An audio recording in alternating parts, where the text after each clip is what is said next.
welcome to the We Like Sportz Podcast once again, alongside Drew, Casey, CJ or Peyton Finch Jr. probably on the way, as well as Rig too. While we get things started, I guess this is a good topic to knock out of the way now, just because it's a Drew-oriented topic, and I'm sure Casey and I are going to be.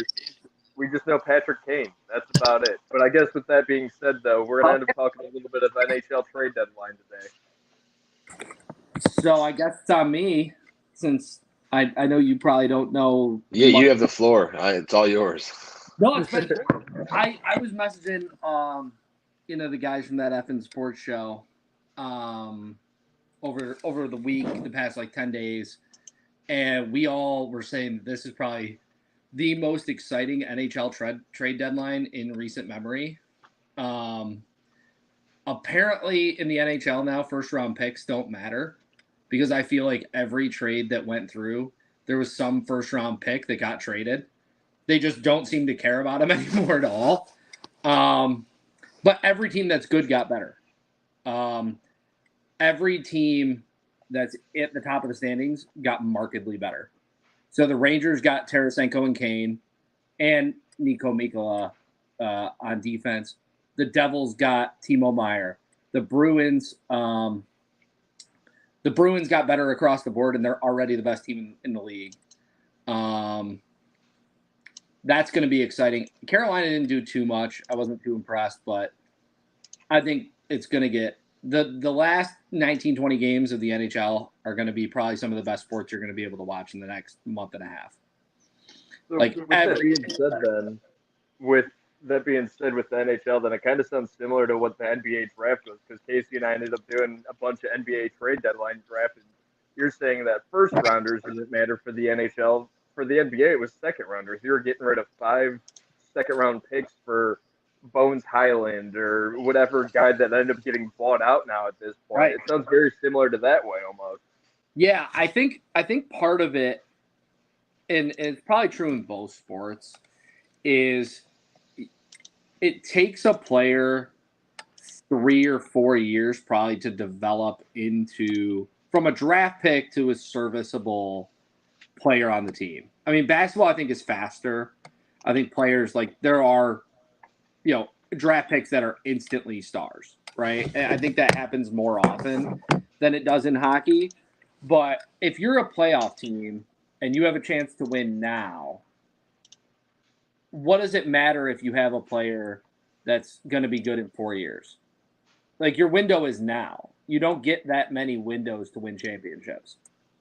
So let me ask you this then, too, because just going off of championships, too, and like Casey and I, not the biggest hockey fans, obviously, and that's why it's definitely good to end up having somebody like you around that watches hockey consistently, even if it is from a New York standpoint. I mean, the Blue Jackets are great. We know that much. But with that being said, though, with Patrick Kane, I mean, is that trade as big as it used to be like years ago? Because like that's the only like household name that I would know now. Oh, Sidney Crosby. I mean, he's still on the on the Pittsburgh Pirates. See, exactly my point. The Pirates. Yeah. I mean, it's still a big trade. Patrick Kane's been there for 16 years. I think it's 16. He's maybe the greatest American-born player ever. He's one of them, if not the best. Is he his 28-year-old self? No. Is he his 3-time Stanley Cup winning self? Probably not. Did he just put up 10 points in 4 games or 5 games before he got traded? Yes. So he's still good. He's still a good puck handler. The thing is, for the Rangers, the benefit was he said he had a no trade clause. And he said, I'm not going anywhere but New York. So you trade me to New York, and that's it. So they got him, on a steal. It's a second-round pick, but if the Rangers make the Eastern Conference Finals, it becomes a first-round pick. The Rangers are in win-now mode. So getting rid of a second-round pick and a later fourth-round pick, it doesn't hurt them any. They have a core of young guys, and honestly, it doesn't hurt to have somebody who's been there and done it. They don't have anybody on the team that's won a Stanley Cup as far as maybe Panarin did when he was with Chicago. I don't remember. I should know that. Rewinding though, really quick, just because I mean, with hockey, especially in the NHL too, when it comes to like points, that's not just goals anymore either. That's like goals, assists, and like something along the lines of that, right? Points is goals and assists combined. So, yeah, I mean, Patrick Kane has always been a good point guy. I mean, he racks up points or goals and assists. He's a distributor. People know him for scoring goals because in Chicago, he was the guy. Him and Jonathan Taves were the guys. It's a huge move. It's the biggest move, I think, of at least in terms of excitement, the biggest move at the trade deadline. The other one actually involves Columbus. Jonathan Quick, who won a Stanley Cup as a goalie for the LA Kings. He got traded to Columbus. He was there for 1 day or 2 days. He never stepped foot on a plane and then got traded to Vegas. So Columbus had a Hall of Fame goaltender for 2 days. So is that initially just a move to make a move then probably if he's not expected to go into Columbus by any means? That just sounds exactly like that. It was the biggest slap in the face of a move I've ever heard. He was with the team. They traded him, but didn't let him know that they were going to trade him. Like, they didn't even warn him it was a possibility. He'd been with the franchise since he got drafted. Oh, okay. The Kings ended up doing that, then, right? Yeah, they slapped him right in the face. That'd be the same thing as if Patrick King got sent to New York and no one told. Chicago was like, yeah, by the way, Patty, we traded you. That's definitely in the dark. That's always rough. He spent his entire career there, and then he goes to Vegas and wins his first game. So that's like LeBron being told that he's trading instead of having a decision answer instead. Almost that's the exact opposite. Well, I guess imagine if the Cavs had just traded Kevin Love and never had the courtesy to tell him, by the way, you might get moved at the deadline. Yeah. You've been there for however long too. On top of it, it's awful. But well, I guess with that being said, then with NHL talk, who do you end up thinking would be the guys to look out for come the second half of the season? I mean, I know you ended up writing up an article for WeLikeSportsPC.com, but I also in person it's a lot easier too if you end up giving your predictions for the second half. Not so much the playoffs, but I still know there's another like 2 months ahead. Yeah, there's like 20 games-ish left for everybody. I think the fight is all going to be in the Eastern Conference. I mean, those teams are pretty locked in, but it's where teams are going to be seated and maybe the last couple wild card spots are up. But the Stanley Cup is going to be fought through the East. Like, Eastern Conference finals are going to be like the best hockey to watch. As it sits now, it'd be Rangers-Devils, two teams that despise each other. Who are both going to have probably over 100 points on the season. Boston is unreal this year. They're probably going to set every record for any team in NHL for like most wins, fastest team to X number of points. Like, they're unreal. Carolina got better. New Jersey got better. Buffalo is good. The Penguins are good. The Capitals are good. The Islanders are good. The Western Conference, the teams that are at the top right now, you could be in first place and not make the playoffs as it sits right now. Oh wow! Because they don't have that big jump between playoff teams and non-playoff teams. Like, they don't have a gutter middle of the pack.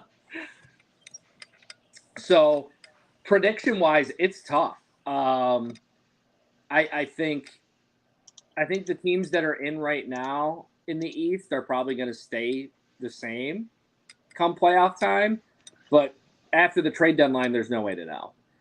The hard part about NHL trades is it probably takes 15 games for these new guys to get any chemistry with their team at all. Like, Patrick Kane hasn't scored yet. They've lost both games he's been in. So 10 games from now, does everything click or does it not? And that'll be the same. This late in the season too. And yeah, we're talking the last quarter of the season. And in the West, you've got Dallas. Seattle's good, but I can't bet against Colorado, they're the reigning champs. They're also extremely good. And Edmonton. Edmonton's probably the greatest on paper team, maybe other than New York. Just if you look at them on paper, it's like, how do they lose other than maybe they don't score, maybe they don't stop enough goals. But when you have Nate McKinnon, or not Nate McKinnon, when you have Connor McDavid and Leon Draisaitl, either one could be the best player in hockey, and they're both on the same team on the same line. It's scary. They're scary. And the fact that the trade deadline's this late in the year too, that's the oddest one in sports too, just because like you said, you have a quarter of the way of the season, you have to gain chemistry too. Hockey's one of those things that like if you end up betting on it, I'd watch it from time to time, but like it's the intensity. That's why everybody's a hockey fan. So it's just hit or miss for the most part. Even for the non-hockey fans, you're just watching to see somebody get lit up. Everybody should be a playoff hockey fan. Yeah, the environment, I could give you that, just because it's a different environment every single game. Even watching it on TV is exciting. I mean, the crowds are ridiculous. The games are more physical. Every goal matters. So I just don't think there's a better playoff hunt. Every series is 7 games. You gotta win 16 games. So yeah. I remember catching a couple of playoff games last year too, just because that was the intensity. That's what caught my eye. You don't have to be a big fan just to end up catching some playoff hockey. And like you said, it's best of 7. You could end up being down 3-1, as any Cleveland fan knows. The Rangers against the Penguins. Yeah, and the Penguins are always around too. So, like Casey said, having Sidney Crosby, he's old as hell now at this time, but he's still relevant, and that's the same thing with Overton too. But I know he's been out on leave. I know that much. I know that much about hockey. His dad passed away, I think, and he told me Ovechkin's not going to miss crunch time in the NHL. And he's chasing Gretzky for goals. So, and they came around the same time too, Crosby and Ovechkin. Same time, yeah. They came in together. It's going to be interesting to end up seeing hockey especially when playoff hockey is around the corner. Come around April too. I always know it's around basketball season, but they line up pretty good. Yeah, and you can't beat it either, because if it's a basketball off night, you're getting a hockey on night though. So even if you're just a sports fan, it's worth it that way. But changing gears here and talking about old ass dudes, Tom Brady in the NFL, there's been rumors now or reports even, that he may be unretiring once again, and this is all coming from the fact that if Tua Tagovailoa's medical scan doesn't come back right, they're going to be looking for a quarterback, and guess who has family and relocated to Miami now? Does Tom Brady do it twice now? And if so, what's that do for his reputation? That's my question is, Casey, if you want to go first. No, it's fake news. There's no chance it's happening. Do you truly? I don't think there's any chance it's happening. Not even a 2%. But that was the same thing last year, though. Like, there was the thought last year, he was retired, but you had the feeling he'd come back. So, I mean, he did it once. So, it's like, if we're looking at it from a wrestling perspective, it's like Goldberg. Oh, well, you thought he was going to retire. Well, he's back again. He unretired. Yeah, but that's a different thing. You can come back at whatever age you want. You could be 80, you come back. You could be in a storyline because you can control what happens. Right? In the NFL, not so much. Yeah. I don't know. I mean, everyone thought Brett Favre was done a couple times too. I mean, some of these guys just don't know when to quit. I know. Brett Favre went too far, I think. What more does Brady have to lose? I mean, he lost everything last season. I mean, he lost like however $1 million in that like crypto scam he was involved in. And his family. And he lost his family. So what's left? I mean, he either becomes a multi-millionaire broadcaster, or he goes and plays with another team, sells out a bunch of jerseys, and just rides it out. I mean, I think he should stay retired, become a broadcaster. His podcast is good. I think he's got a decent personality to be on TV or to be on the radio. Well, his name and reputation will get eyes no matter what he does. Yeah, and either way, like once he retires. What was that? You can't get a concussion in the radio booth or in the press box. Yeah, you're exactly right. But the thing is, though, is each and every time he's had this job for being a TV announcer for Fox now for 2 years, it seems, and each time how does Fox feel? Like, as an employer now for Tom Brady, you're promising him a future with being, okay, you're still going to make millions of dollars, but you're going to be talking about the game now, too. Well, his Tony contract Romo's got pushed. It got pushed to whenever he started, starts the first year at Fox. Yeah, So so each time, though, it's getting put off and put off and put off, and you're also, are you banking on the ratings for Tom Brady on Fox? Because Greg Olson stepped up huge as an announcer, but Tony Romo, I mean, been out he of the could end up spotlight. like He's down the Drew block. Brees. Look at Drew Brees. He started that one year. He's supposed to be the next big thing, and then now he's doing Notre Dame football, and that's about it. Like, Yeah, Drew Brees is the name that you don't hear anymore. he went from, like I said, a big after the NFL. Like, they were like, oh, it's a big name. They're going to get him. They're going to pull him. They pulled him for prime time, whatever station did. And then what happened now? Like, he's not even in the NFL, I don't think, anymore, doing games.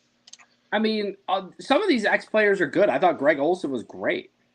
I mean, I thought he did a really good job. But then, like, Tony Romo, they started out, and it was like, oh, my God, Tony Romo's excellent at predicting the next play that's going to happen. That was, like, the only thing that was exciting about him. All this year, there's been complaints about Tony Romo because he can't stop talking about his own playing career, which involved not winning in the playoffs. Well, yeah, he was a Dallas Cowboys quarterback that never won. But the thing is like, to his credit, I think the thing that made him so attractive as an announcer was the fact that he was drawing up the plays. He was doing the John Madden approach, even though Madden isn't around anymore. But he was saying, well, this is what the next play I'd end up running, and 9 times out of 10, he's right. But then when you end up dwelling on the past, and you're a Cowboys player as well, the Cowboys haven't been relevant since the 90s. I'm sorry to any Dallas fan, but it's a fact. They haven't been relevant. You look back at that Dallas game when it was the 49ers against the Cowboys. That was the dumbest play ran when they ended up having 2 offensive linemen and everybody else was scattered off to the right in a bunch. I mean, come on. What kind of run play was that? And you had Zeke in the back. Like, that was the dumbest play. And that's just a Cowboys-like play to begin with. But the thing with Tony Romo and Tom Brady, he's out of it. Like, I could see him playing 100%. I could see him playing because it's Tom Brady. It's likely going to be a thing, and until that's figured out in Miami, I firmly believe that that's going to be a situation now that Tom Brady to Miami could happen. Because remember now, he was seeing schools with his kids in Miami, and his family moved to Miami, and everybody's back in Miami now. So if any ways to fix it, it's going back home and winning, or even playing at this point. But I mean, at the same time, he's 45, 46 now at this point. And a plastic surgery later. The question is, what's in it for Miami? I mean, Miami had a young, talented quarterback. They just got Tyreek Hill. They have Jalen Waddle. They have a young core of players. Teddy Bridgewater came in and played okay. He wasn't bad. But do you really uproot what you're building to pull in Tom Brady, who may play one season? Is it the same question with Rodgers, though, for the teams that would look for Rodgers? If you already have a quarterback. But Rodgers is a little younger, and to be honest, Rodgers has not been bad. Like, Tom Brady hasn't. His last couple of years hasn't been good. Rodgers is coming off 2 MVP seasons 2 years ago. But you don't know how long he wants to play for. That's the bigger issue, is how long does Rodgers want to play for? He hasn't indicated that he wants to stop. And honestly, his play doesn't say he should. Now, every quarterback plays that one too many season. Brady's was last year. That's definitely relevant, is every quarterback plays one too many seasons, because at least in our lifetime, we've seen it way too often. Brett Favre's the first example. Now you have Tom Brady playing over and over again now. You have Aaron Rodgers that's not quite doing it, but he could end up doing it. And at this point, he's supposed to end up having some type of announcement after his darkness retreat on if he's going to retire, if he's going to play. Because Green Bay already mentioned that he's not going to play. Like, he's not welcome here anymore. Why is he going to want to stay in Green Bay? They're not going to do anything besides waste his time. And now you end up having – what was that? He won't stay there. If they don't want him and they're going to Jordan Love, he's leaving. But the thing is, though, too, is like, what's all these decisions for, I guess, veteran quarterbacks now? Lamar Jackson. Yeah, you have Lamar Jackson. You have the upcoming draft now too. That there's so many quarterbacks that are available. An NFL GM ended up predicting that the Colts are trading up for number one for that pick, and apparently he thinks they're going to take C.J. Stroud. You have Anthony Richardson, who's the number one overall pick now too, that jumped up after an incredible combine. I Yeah. mean, there's so many things that what is the risk versus the reward? Because like you end up taking a risk on Aaron Rodgers, and hopefully he stays healthy, and you end up having that choice and have Anthony Richardson or Bryce Young or C.J. Stroud behind him. Like, what's that mindset at that point? Because you've seen so many times that these quarterbacks are just thrown into an organization, and from there, they're a boom or a bust. There's no in between. And sometimes, 99% of the time, it seems it's always a bust. Look at Cleveland's Baker Mayfield. He probably ended up playing too early, but it worked for the time being. Look at all the quarterbacks before Baker Mayfield. Any rookie was playing way too early because of injury. Yep. Well, I mean, and there's serviceable veterans that are available. I mean, Derek Carr, I think, just signed his contract today. 4 years, 150 million. Right? Yeah. So, I mean, he's off the board, but you still have Garoppolo, who I know people hate Garoppolo, but he wasn't bad when he was playing with the 49ers. Geno is technically available, though I think he ends up. He just signed tonight, like right before we got on here. 3 years, 110. Okay. So now the question is Daniel Jones asking for too much when he says $45 million? No, not even close. 3 years, 110 for Geno. Right. Yeah, that's the thing though. Is like Geno proved himself though. Like that'd be my argument. But Baker had one good year. Tyrod Taylor had one good year. I mean, but it wasn't like a contract. Ran for 700 yards, and took the Giants to the playoffs with no receivers. I think the thing is the biggest problem I have with Daniel Jones getting a $45 million a year contract is the fact I'm still looking at it from the point of view that it's the school he went to. I feel like he's not going to be a successful quarterback when you go out of Duke as a quarterback. That's not a football school. It's never been a football school. It's a basketball school. If it was basketball we were talking about, I'd 100% agree. But what is Wyoming? Right. Exactly. All these schools, though, it's like their relevance to me. You look back at it. Would you have ever expected, like 20 years ago, 10 years ago even, that like Mitchell Trubisky, when he got drafted out of North Carolina, that was a shock. It didn't make sense that he was that early on. But you're going to look back at this and say that a guy, the first quarterback to make $45 million a year, $50 million a year, was a product out of Duke University, and they're going to be like, oh, Duke University, the basketball school? Yeah, but here's the reality of that contract that people keep missing. Look at the people that still haven't signed their contracts for this upcoming year. If he signs a contract before the franchise tag goes into place, $45 million.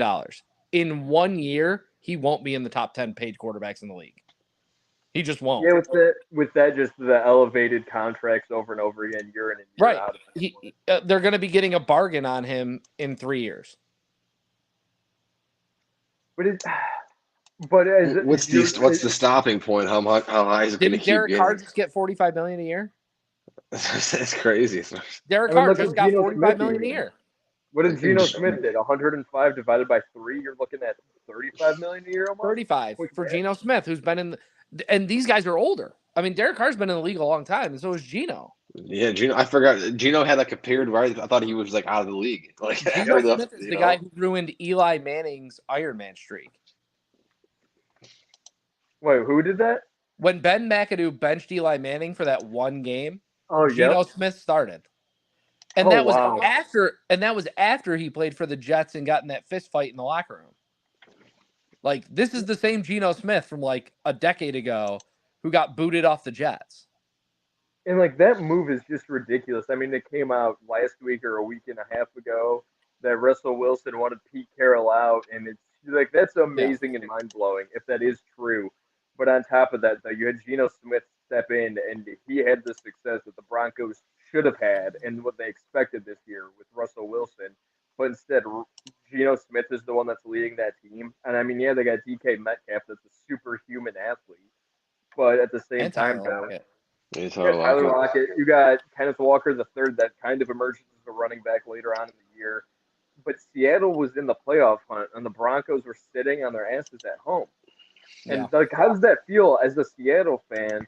Not even as a Seattle fan. You could look at it both sides. As a Seattle fan and as a Denver fan. You're telling me that Broncos fans aren't mad now that Sean Payton's the head coach? You better hope that they're in it for a playoff race, because at this point, if Seattle does it again and Geno Smith succeeds for 3 more years and Seattle succeeds for 3 more years, I'm going to be pissed. That was the greatest move they ever made, and it's for the dumbest thing ever. He was a former New York Jets quarterback, a New York Giants quarterback, whatever it may be. He was a nobody, and he was out of the league, it seems like Casey said. And now he's making $35 million a year. You just have to have longevity in the NFL to have a good contract. That's all that I'm being told. That's all I hear. Well, I mean, these are guys that put up good seasons too. Like Derek Carr is not a bad quarterback. Derek Carr's been good on a bad. Look at Colt McCoy. Right, but he's not. Chase Colt Daniel McCoy's not getting $40 million. No. But they're in the league for so long. Brian Hoyer's been in the league forever. But these are guys that are good backups. Like you can put them in a slot, and they're not going to single-handedly lose you a game. I mean, there's guys that are worth that, right? Brissett. Right. Well, Brissett could be a good starter somewhere. He was actually decent with Cleveland, who also doesn't have the greatest receiving core. I mean, they're better. They're okay. They're not great. They're certainly not what Geno has in Seattle. Correct. But I mean, when you look at Derek Carr getting 45, Geno getting 35, is Daniel Jones insane for asking for 45 in New York when he just put up 700 rushing yards? Who was drafted in his draft class? The quarterbacks. That's a great question. Because there had to be other guys. You know what I mean? I'm trying to think of who it was. Peyton's looking right now. To look at, like, on mute. To see contracts, you know what I mean? Like to see what we're thinking they should get. Well, I mean, it's one of those things where I think Garoppolo will end up in that like $30 million range if he's a starter. But Garoppolo's been average, right? I mean, who would you take, Garoppolo or Brissett? Draft a new quarterback. Bridgewater, yeah. No, I would probably take Mariota or Jameis. I would probably Winston take too. Garoppolo over them just because there's a reason Belichick liked him so much. Like he knows what he's doing, and Garoppolo, as long as he stays healthy, he can bring a team to the playoffs. He did it. He did it with San Francisco. He didn't ruin them. I mean, he won them some games. He puts the ball where it needs to be. Is he going to throw for 4,500 yards? No. Is he going to go throw for 30 touchdowns? No. But is he going to throw 40 interceptions in a season? Also no. Right? Like, he's okay. He's good enough. I think Brissett could be, but I think our sample size is tiny. Well, I feel like that's any New England Patriots quarterback. Like anybody that was behind Tom Brady. Look at Jimmy Garoppolo. He was there too at one point. You guys might forget about it, but he was there. Brian Hoyer was there too. They all ended up having some kind of success in the end. But going back to Casey's question about what draft class Daniel Jones was in, it was the 2019 NFL draft. Was it with Barkley? The number 1 overall pick was Kyler Murray. And that was also, I think, Joey Bosa or Nick Bosa. Nick Bosa with the 49ers. But that's defensive-wise. But, I mean, look at the extension Kyler Murray got as the number 1 overall pick. And 5 picks later, Daniel Jones is there. And Kyler Murray, he saw what? I think $200 million this past offseason going – not this one that we're going into, but last offseason, even though he had his video game clause in it. But regardless, and he's never played a full season. And he got ridiculous amount of money that I don't think it's outlandish that Daniel Jones is asking for that much when you end up seeing that. But I want to end up checking out. I want your thoughts on that one too. Who was more deserving of that? You know who the other quarterback was in that draft? Are you looking it up right now? Yeah, the other quarterback was taken number 15 by the Washington Redskins at the time, Dwayne Haskins. Oh wow. That's an interesting question with Haskins too, because what could have that success been if obviously tragedy didn't strike? Those were and Drew Lock was in a second round. There's no good quarterbacks that one, honestly. Like you got Kyler Murray and Daniel Jones, and that's but New York got shredded for picking Daniel Jones, right? But like that's what I said though too. I was looking back at it now. Looking back at it right now though, I said he was a cheap product. Who? I was gonna say Josh Allen, but Josh Allen was the No. outside linebacker. Josh Allen. Yeah. No, The wrong Josh Allen. Josh Allen, the quarterback, was picked after Baker Mayfield. Yeah. Yeah, he was late too.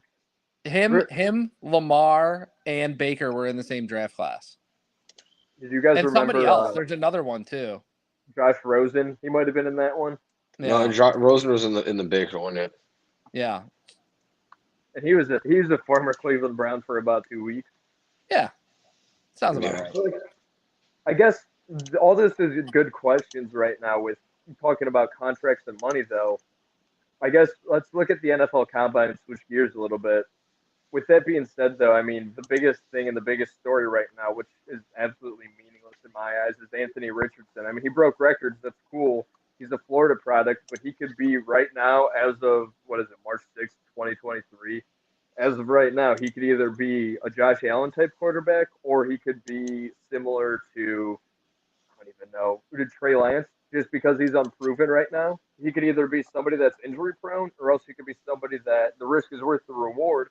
But you're looking at his statistics at Florida, he did okay. He threw like 50% touchdown. Florida had nobody though. But at the same time, though, you're going off everything off of a combine. Like, tell me why a record vertical is going to help you anything as a quarterback. I'm saying you look at Florida sucked. They had no one on the team, so he had no one to throw to or anything. So, but I don't know if I buy into the hype, but you never know because look, there's schools like I said, Wyoming, where Carson Wentz with North Dakota State or South Dakota State. There's so many schools that you don't even like Louisville. Louisville isn't a football school, right? From Kentucky, another one. Yeah. Well, so you look at that, it's really hard to tell. Is it the team around it? Like C.J. Stroud and Bryce Young had higher qualities players around them. If you swap those two players and put them on other teams, how would they do? And if Richardson on Ohio State, how would he have done? Would they have made it as far? You never know. Yeah. But I don't know. It's tricky. So that's like if we redrafted that 2019 draft we just talked about. It's if we ended up redoing, okay, let's put Bryce Young in Florida now and give Anthony Richardson. So it's really hard to tell, and it's who really knows the answer. I think too many people put too much stock in the combine. No, I agree. So I think the combine is, and I think this is true anyways. If you look at like the big boards, right? They all go up before the combine starts. Yep. Very few players jump significantly on that board after the combine. What the combine does is it weeds out people that have like existing injuries because they all have to disclose all this medical stuff to get there. Or a lineman that ends up having his leg give out or his quad give out in the middle of it during one of his 40-yard dashes.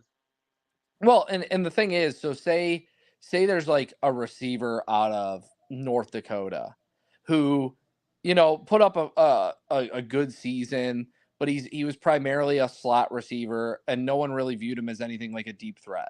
If the guy comes out and pops off a 4.2 40, you're like, maybe we could use him for that. So but you're also looking at it from like a returner perspective then almost. Yeah, I mean, you might fill in a blank though. Or there's a lineman who you don't think is capable of like manhandling a defensive lineman and he breaks a record on the bench press. You're like, all right. I was going to say, do you think it matters more for the top of the draft or the back of the draft, the combine? The players. The back. Because the players that are good, I mean, you watch a Big Ten quarterback play against, you watch Ohio State quarterbacks play against Michigan defense. You watch Alabama quarterbacks play against LSU. So you're watching these guys play against other people who are likely going to be drafted. Most of your decision is going to be made like, does he have good vision on the field? Well, he's not going to see many better defenses until he gets to the league. Yeah. So who's good. Like the guys that are that good, first they got recruited to these top schools. But then if they perform well at the top schools against the top competition, what is the combine going to teach you? Well, that he can jump a little higher. Yeah, but it's like with like Stetson Bennett, like he ended up having like a 4.6 something 40-yard dash time. But like what's is that impressive? I mean, because he's 25. He's a 25-year-old quarterback in college, but is that impressive enough for those fourth to sixth round quarterbacks to, okay, sixth round's a shoe-in for him, but now did he jump up because maybe he's a little bit faster than he thought, but he's also 25 years old. What's the risk? What a fast 25-year-old white guy? Is that what you're saying? Yeah, but like, does that help something in the combine though? Like, But does here's the that do thing: if he runs a 4.6, right, and he's an okay, like he can run when he needs to quarterback. Does him running a 4.7 make those runs a yard shorter? I mean, I don't know that anyone knows that. Like Eli Manning was not a fast quarterback, but when he ran and he got a first down, I didn't care that he was running at a 5.0 speed, right? I mean, look at me. I'm a Steelers fan. Look at Ben Roethlisberger. Anytime he ended up escaping the pocket, he didn't have to worry about speed. He was just a truck, and he was going to run you over. That was it. He broke tackles. That's what helped him. That's what helped the case. It's not 15 seconds. You're moving 100 yards in 15 seconds. I don't give a shit about that. Give me at least the perspective of, okay. Peyton said, fuck the analytics. Somebody over. It has to do with your style of play, too. Like, Peyton Manning didn't have to run a sub 5.40 because he didn't run. If that's not your style of play, that skill doesn't help. Like an offensive lineman doesn't need a big vertical. They don't. Like how often does an offensive lineman jump? Yeah, but like I'd love to see him bench like 500 pounds though, because that's going to be part of the combine. Like I want to know how strong he is. That fast doesn't matter. Like in that instance, I'm agreeing with you there. But if he benches 500 pounds, but he gave up, a sack a game, I don't care how strong he is. I'd rather watch his tape during the season. And there are guys that are left tackles that don't lead in the bench press, but never gave up a sack in an entire season. I'd rather have the guy that didn't give up a sack.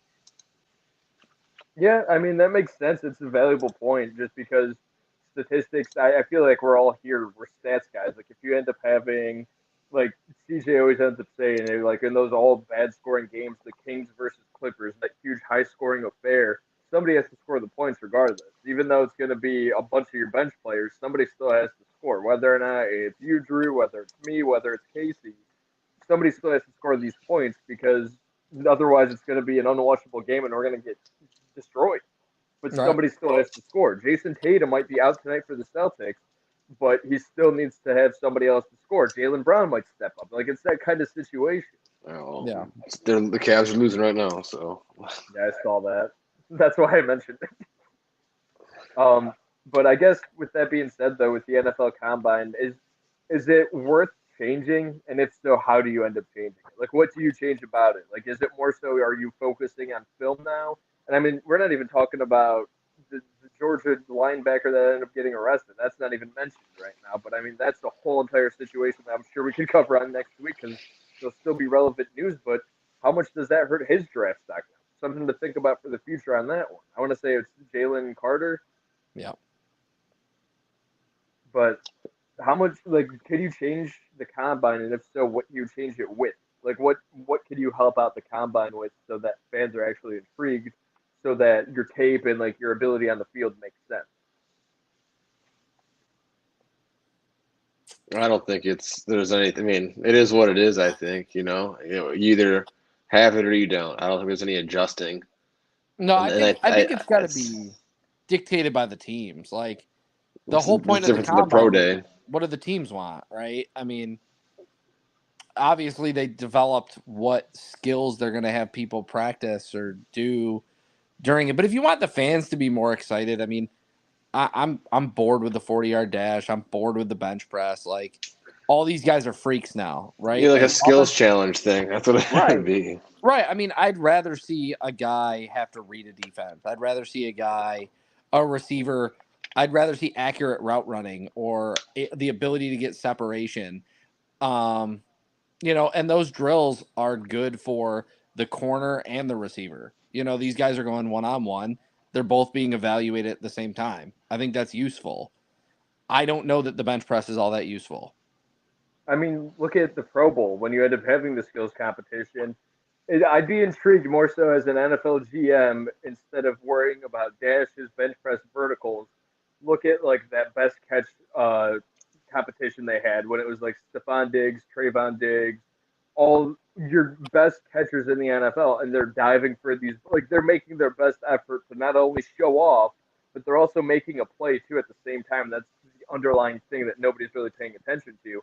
So could this player at wide receiver, at running back, at quarterback, is he a playmaker, or is he just somebody that has a high vertical that in a Hail Mary situation he could end up being our go-to guy?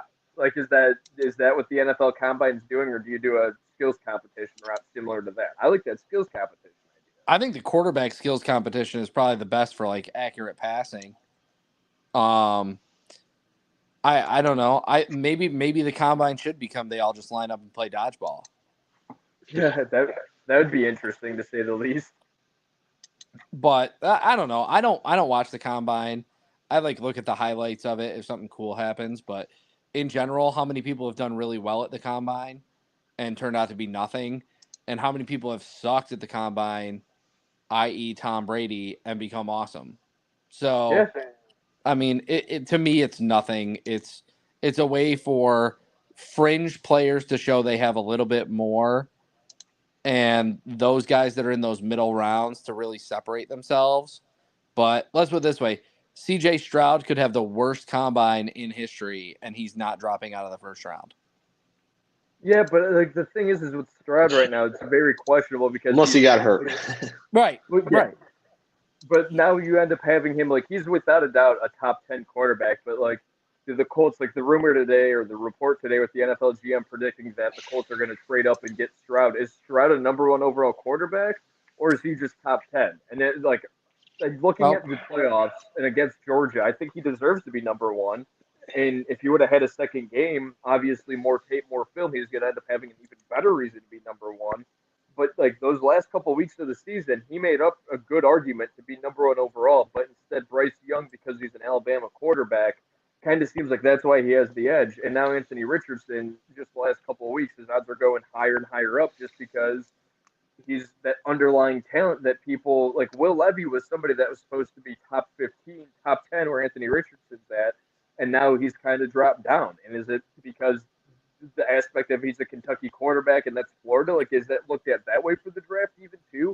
Because I think where you does have a factor. But that's the same discussion that led to Baker Mayfield being drafted before Josh Allen. Like, yeah, not a football school or you're from a pedigree program doesn't necessarily mean you're going to turn out well. I think these teams are a lot smarter. I mean, some are dumb. Some teams are bad at drafting. Does anybody even know? Is it just a game of luck? Like, does anyone truly know who's going to become what? Like, it's. There are certain players that they come out and you just know, right? There's very few of them, but you just know. It's like that song that Peyton likes a lot, that like 10% luck, 20% skill. Like, it's like that. It's like that song. Like, how much the draft is that? Is that Peyton's walk-up song? That's what I say. Exactly. Yep. Has been since 2005 or whenever it came out. Yeah, exactly. Yeah. That was his WWE walk-up song. So there we go. Down the entranceway of Casey's living room. But I guess changing gears though and finishing up talking about football before we end up heading into the NBA. Just want to give a quick shout out to our friends from the Snooze You Lose podcast. Uncle Joe the Black Bookie will set you up with any single or daily fantasy needs, any daily fantasy sports bets. He'll end up taking care of you, though. Again, Snooze You Lose podcast, Uncle Joe the Black Bookie. Shout out to them. But guys, changing up and heading over to the NBA now. This is something that we might not get to baseball today, unfortunately. But I think every damn time. But we still have however many times. We still have another week of spring training ahead. We have another week of pitch clocks ahead. And Max Scherzer, that's why CJ's not on. He said no baseball talk. I'm out of here. Right? But we're talking about John Morant, though. That's the big issue. Oh yeah. I think he went to JFK with CJ. I think. I think CJ taught him. That you ended up having him be the most quiet guy on the court now, and now he's in nightclubs flashing a gun, and now he's suspended indefinitely. I mean, and it's just his immaturity's coming out right now. But is that because Memphis is more successful now, and he's kind of feeling like he has the right to. Like, what are your guys' thoughts on this? I know it's an interesting topic right now, and this is. Yeah, but do you think it's his mental health? John Wall. You think it's his mental health? Like that's what they came out. He's taking time away due to his mental health. It's like we talked about is it last mental week. health that he got caught? I think that's what we talked about last week. It's just like the excuse for a lot of the things on mental health and mental health. That's what it is. Now he obviously has an issue though, because didn't he like flashed a gun out of his waistband at some like teenager. He did it. He did that. Like the report about that came out, and then he did the next day that thing at the video on Instagram. I was like, right, like he got in a fight that? with some kid over a pickup basketball game and went to his house and flashed a gun in his waistband. Yeah, and then the next day he posted that video. Right. Like that's in the last couple of days. He's had an altercation or something. He's been in a fight or something before, also recently. Like No, he's with Shannon Sharp. Yeah. Yep, against the Lakers. Yeah. That's kind of where it all went downhill. If we're looking at it, after that, that's when all these reports started coming out about him that he ended up losing a pickup game or in a competitive pickup game with a 17-year-old kid, and then came back with 8 of his buddies, and they ended up taking care of him or whatever it may be. It's like his dad though. Like everyone that has their father in sports, like a professional athlete whose father is just as known as they are, or like actually a celebrity too. Like a lot of that drama comes along with it. But also like Lonzo's Ball, with the Ball family. But right now they're all hurt. LaMelo's hurt. Lonzo's hurt. Is this the NBA's, like, I'm not saying by any means this is like NBA's storyline, but like, is this the way that script? Yeah, the script. It's in the script. It's in the script. Like, could you imagine though if that was a situation that you ended up having the Ball brothers healthy and you have Ja Morant doing this shit too? That's all a bad formula for basketball. And it's a clown show. Gonna watch, but they're going to watch out of spite. They don't want to watch to see what's going to happen. They're going to see what the latest drama is, because NBA is the latest drama now at this point, especially with that kind of situation. Now they're like, look back even from another fighting scenario. Look at the Suns and the Mavericks now. You had KD Luka and Kyrie against each other now, and now that might be the biggest heat in the playoffs because Luka was running his mouth. But it was also after Devin Booker was too. He just responded. My thing is, out of the two, Luka can run his mouth. Like, basketball is a sport where you're allowed to talk, right? Like, it's encouraged. Some of the best players ever are known for mouthing off. But the problem is, like, the modern NBA is, how dare somebody say anything about me? Like, there's no thick skin in this league. Like, Ja Morant's pissed about a pickup basketball game. Devin Booker's psyched out that Luka doesn't like him. Like, this dude, come on. Since when did it become friendly? Like, why do you have to get along with your opponents? But at the same time, Draymond and LeBron are best friends. Right. Like, I'm not understanding, like, this idea that no one can handle a little bit of smack talk in the NBA. It's it's absurd. Though. That's in any sport that you end up having anybody that ends up talking smack. 90% of the guys that are playing sports, no matter what sport it is, they're all going to be soft, because if you end up talking any type of smack, that's always going to be when it comes back to either bites you and you end up taking it personally, or the other person takes it personally because you backed up your word. Well, and everybody's going to get good about it. Is that SAWFT soft or? Yes, SAWFT. SAWFT. Through it. Soft. Yeah, that was. Is that a New York thing? What? Soft? Yes. Yeah. That just worked out great in our favor. Yeah. But yeah, it just feels like the NBA, it's like there's a lot of like cattiness almost to like the player vendettas. Like there's just, I don't know. I'm not amused by it. Like, it's not fun smack talk anymore. Like, I mean, I guess I'm a little biased being the hockey fan, but like somebody talks too much in hockey, you just punch them in the face. Sit in a box for 5 minutes and then go back, right? But in the NBA, like, I don't know what it is. It's like, Ja Morant's a product of the NBA.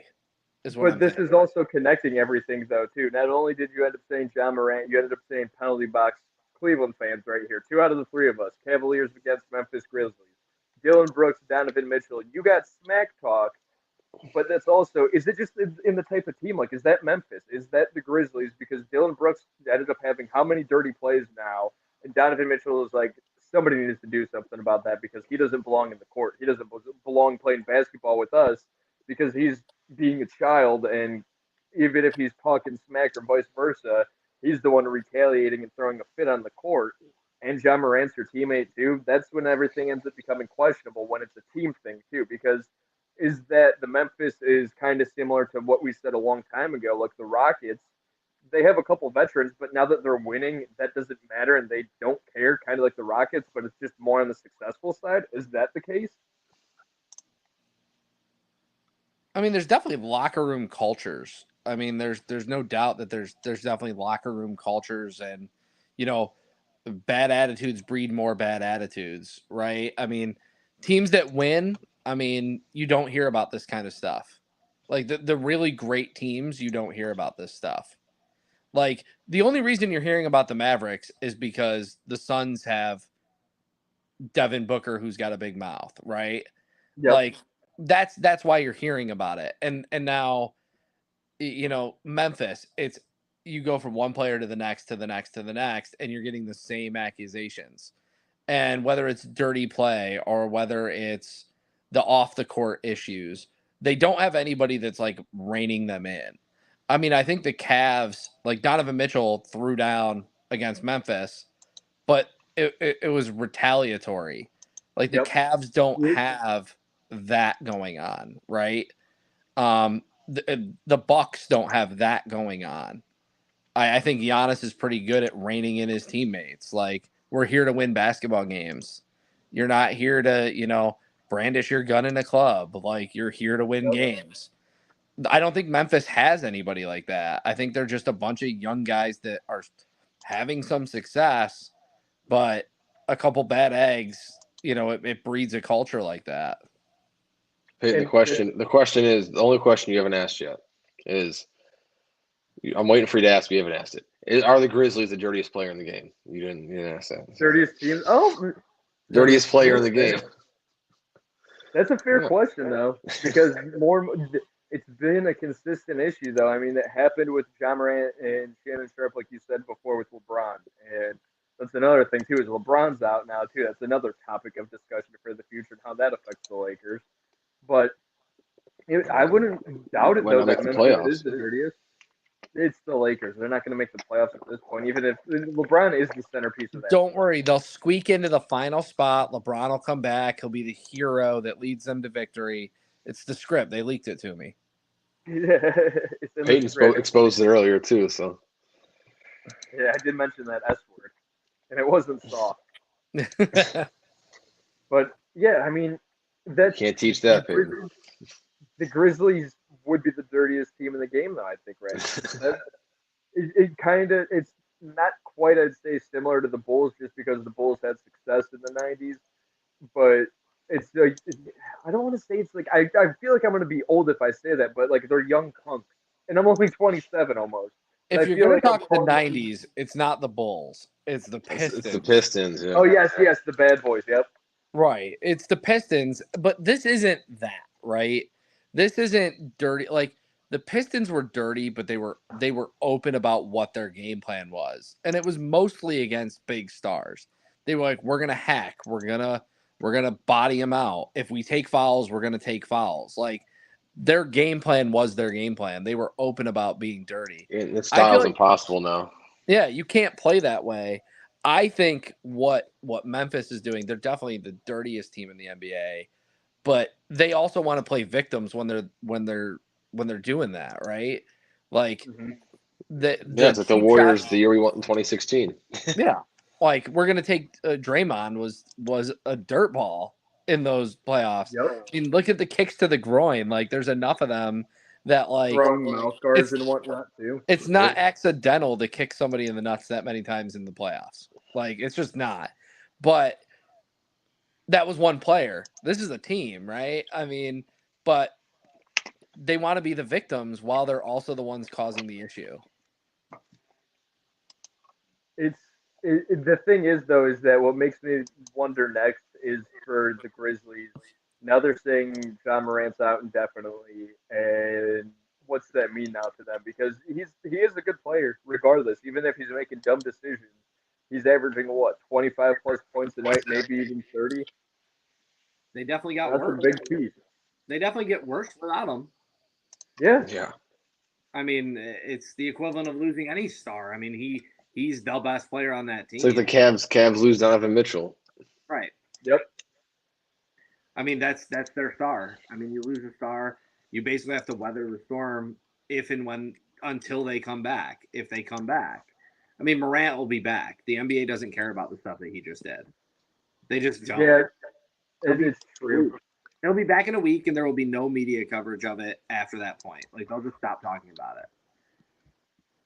The NBA has enough issues that, like, they're so hypocritical about the things they do and don't care about. And what John Morant just did is not one of the things they're going to get all fired up about.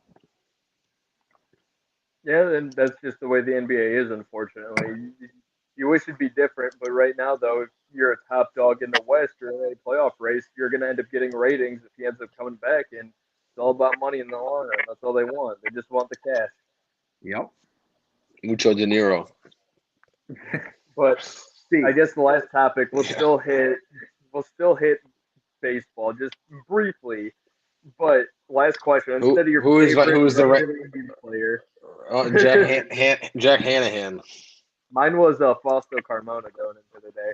Roberto, what was it? Roberto, what was his name then? Roberto Hernandez. Yeah, yep. Ubaldo Jimenez. What? Remember Ubaldo? I know Ubaldo. We traded for him from the Rockies, and he was like at a .9 ERA. Yeah, and he was traded for Alex White and Drew Pomeranz, and Drew Pomeranz is the only one that's still in the MLB, and Alex White fizzled out completely, and they were essentially what your Gavin Williams and Daniel Espinos are right now for the Indians or for the Guardians. Yeah. But with that being said, though, I guess briefly, and I'll hit on it more next week just because it's going to end up changing too, I believe. Who's been the biggest surprise of spring training so far overall? Ooh. Because right now, I'll go first. Roman Quinn for the Guardians. I don't see him making the squad, but I mean, Casey, we were talking about it last time. Drew was there last time, and he had what? How many at-bats, how many hits, and he has 3 home runs, and he's only continued to succeed a little bit more. But also, not only the player is a surprise, the biggest surprise to me has been the pace of play. I mean, those games are only lasted 2 hours and like 30 minutes, and spring training's going by quick. I don't know how I feel about that. I did like how the one game they played the bottom of the inning without fire. That's cool. I'm down for stuff like that in spring training. No, Roman Quinn's a big surprise. It's nice to see prospects like light it up in spring training. Does he make the opening day roster? I don't know. Will he see time during the season? Depends on what happens during the season. I mean, what reality hits? Right. I mean, Stephen Kwan started the year like that last year, right? Like it took him how many games swing and miss? It was absurd. But eventually, games, still had an excellent game. It's one of those things like people come down to earth, and that's just the way it goes. Well, I can tell you today's Peyton's favorite day of the month because John Cena makes the return to the Red Brain today. So.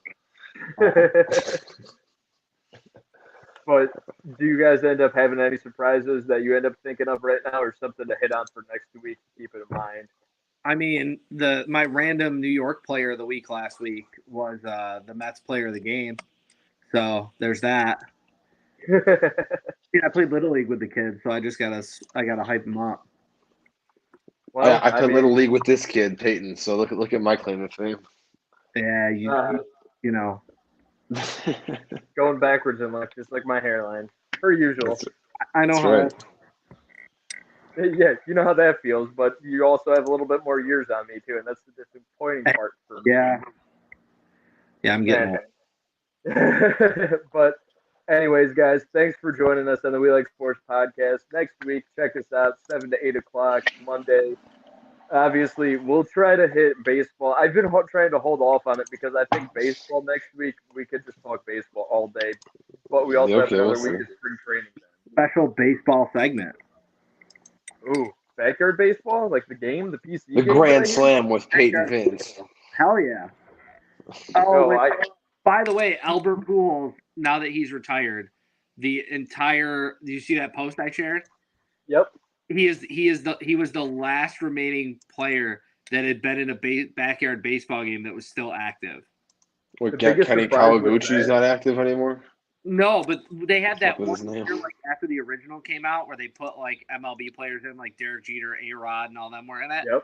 Albert Pujols was in that, and he was the only player that was left as of last year. And Miguel Cabrera surprisingly was not in there. That's the biggest shock to me, is the fact that he wasn't in that game, and he would be the last one probably if he would have been in that game.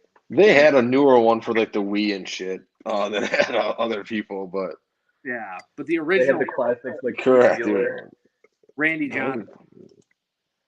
Randy Johnson and his photography company. Shout Yeah. out to them, not a sponsor.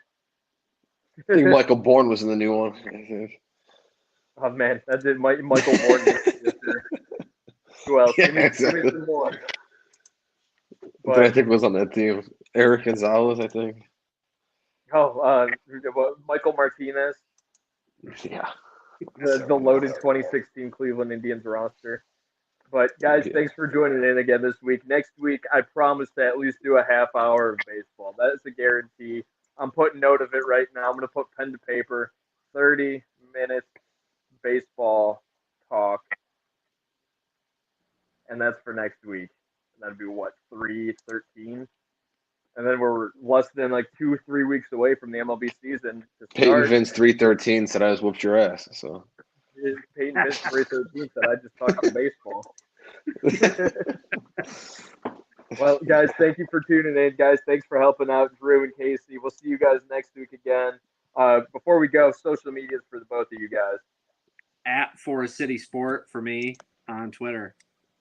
And find his articles at WeLikeSportsPC.com. When I start writing some more. It still works. Baseball rules are Drew's key, so make sure you check them out. And Casey, social media for you. You say it all the time. Fans should know it. And for me, my social media, I have like 3 different ones. One of them's at Not Wilson. But go ahead, Casey. oh, Peyton, you can say mine. At Casey Katonsky or at Casey Katonsky 3. Not sure which one, but it's my first name and my last name, right? Correct.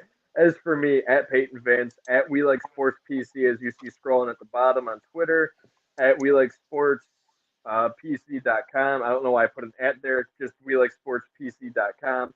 But guys, we'll see you next week, 7 to 8 o'clock. Make sure to leave a subscription for us on YouTube, Apple, Google Podcasts, Spotify, Stitcher, all of that. Show would be on 8 a.m. tomorrow morning, Tuesday. See you then. Drew, random Mets player. I'll give you another opportunity. Lenny Dykstra. Okay. We'll see you next week. All right. See ya.